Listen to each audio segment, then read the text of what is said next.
Hey, what is going on YouTube? This is Broke Watch Fanatic coming at you with another review on my latest acquisition, the Omega Seamaster 300 Professional. Just a little background on this. The first time I saw an Omega Seamaster was on Instagram, and it was one of the no wave dials in black, and it was an up close and macro shot. And I found that dial to be so timeless and beautiful with the gloss dial and the unique hands. I knew I wanted that timepiece added to my collection, but I wasn't ready to spend four figures on a watch just yet. I was still in my infancy in my watch journey, collecting journey. So I started off with budget Seikos, worked my way up to a Tag Heuer Aqua Racer. Now when I finally built up my tolerance level and I was ready to purchase a luxury watch at this level here, I felt that the case dimensions were going to be too big for my wrist. I even tried it on an AD, and as expected, it wore pretty large, and I felt that I should stick to a sub 40 millimeter case size in my situation. So I had crossed off the Seamaster off my list and started looking at other watches under 40 millimeters. And after some time went by, I went over to an Omega boutique to try on the 38 millimeter Aquaterra, and I just wasn't connecting with it. So as I was leaving, just for kicks, I asked the saleswoman, hey, I know that watch, the Seamaster Professional, wears big, but could I try it on, the white dial, just to see how it looks again. And for some reason, when I wore it, it just clicked. And yeah, it was big on my wrist, but I couldn't stop staring at the dial. And for that reason alone, I wanted to add it to my collection. So I went ahead and purchased it. And I'm glad I did, because after sizing it, it doesn't look ridiculous on me. I'm gonna put it on my wrist in a few minutes. But yeah, it's a large watch, but it has a nice, elegant presence to it without looking ridiculous. So the lesson that I learned is that, we're all still learning through our journey, right? So the lesson I learned is that I should not get caught up in too much on the numbers and the dimensions. If you like the watch, just add it to your collection if it makes you happy, right? This is what this hobby is all about. Quick info on the specs here is obviously a stainless steel case here that's 42 millimeters wide, 50 millimeters lug to lug. Over here, 13.7 thick with a 20 millimeter lug width, and obviously does not taper all the way. Through and through is 20 millimeters. Probably the class, I think, what was it, 21 or 22? But yeah, does not taper. I wish it did. That's one of the complaints of many, but doesn't really bother me. It has 300 meters of water resistance, double air coated sapphire crystal with a ceramic bezel around it. And the movement inside is the caliber 8800. And this one has the quick set date as opposed to the 8900, which has a jumping hour hand. Doesn't really bother me, and it has a 55-hour power reserve. So let's see, as far as wearability goes, now given its size and case dimensions, the watch wear is pretty thin for a diver. I have no problems slipping it underneath the cuffs of my shirt. The end legs, they droop straight down, so thank God, because for a pretty large lug to lug, you don't want it to extend out further anymore with male end links here. So if you can see here, it just droops straight down. So it helps with the wearability.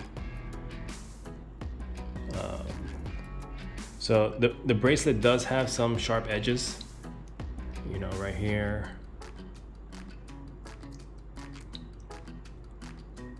And it doesn't taper like I mentioned before, which could be an issue for some, but honestly, although I'd love a good taper, it doesn't bother me as much. There are some hot spots on the bracelet, give me some hot spots around like here and here. But depending on the weather and how my wrist shrinks or swells, the hot spots, they come and go. What really helps is the micro adjustment. Obviously we know that this one does come with it here. It's easy on the go micro adjustment system that they created. I find it really super useful. So I mentioned the hotspots before. So sometimes I wear it with the adjustment all the way pushed in, and sometimes I want to wear it a little loose, so I just bring it up one notch and then I put it back on my wrist and I'm good to go. And sometimes the hot spots come and go, so it all depends on the weather and stuff and the positions. So those are the two main positions that I wear it on. Right now I just like to wear it a little bit tight. So yeah, I'll switch back and forth on that.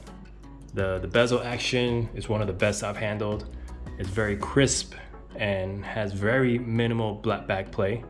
I think it's one of the tightest tolerances I've seen in a rotating bezel from my experience here. And dive watches are one of my favorites here, so I think I have a good understanding of what quality rotating bezel sounds like. It's a little hard to grasp because of the scalloped edges. Doesn't have a lot of knurling to it, but I don't really rotate it that much, so it's all good. Now, let me do a quick wrist shot here.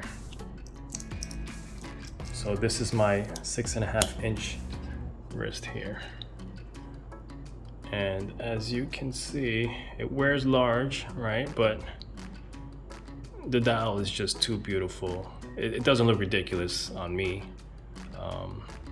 Like I said, it has a nice, strong presence to it.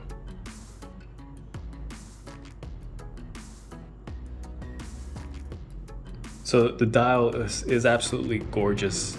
The contrast is striking with the black borders on the hour markers, and not to mention that it is deep. Let's see if I can zoom in here. Yeah, it's pretty deep.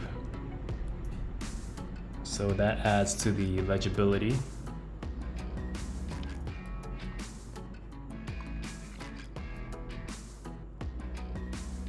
Now, what's unique to the Seamaster Professional is obviously those hands, the skeleton hands. It's like the Mercedes hands to the Rolex, so you gotta have. I love the skeleton hands. If you own an Omega, I think you gotta have a pair of skeleton hands in your collection. So that's definitely unique to the DNA of the Seamaster. Along with that helium escape valve right here, which when I was first getting into watches, it did look odd. But the more I got used to it, the more I wanted there. So for future iterations of this model, I'm pretty sure they're just gonna keep it there, and it's become a signature for this lineup. I love the placement of the date at the 6 o'clock. It doesn't interrupt the symmetry. The laser etched waves are really a cool factor here. It's also ceramic too, so it's not gonna fade, and it's gonna last you pretty much generations. It has a nice gloss to it. In certain lights you can see the waves, like right there. And then other lights, sometimes it almost disappears, so it just looks plain solid surface. But it also depends on how, sometimes it's more pronounced. These are obviously artificial lighting, but in the sunlight, the natural sunlight, you can mimic it the way you want it, and it's just beautiful here. So yeah, some of the lines kind of disappear in certain lighting, and then bam, look at that. This was one of the models where it was so easy for me to decide which color I wanted. Obviously the blue was my go-to before the white came out. It would have been a tough decision between the black and the blue, but once the white came out, it was an easy decision for me. So if you guys are a little apprehensive about the size of this watch, depending on your wrist size, I really think if you really like it, it will wear nice on you. Within reason. If you have, let's say, a 6-inch wrist, it'll probably look a little out of place, but if you can rock it with confidence, you'll be fine.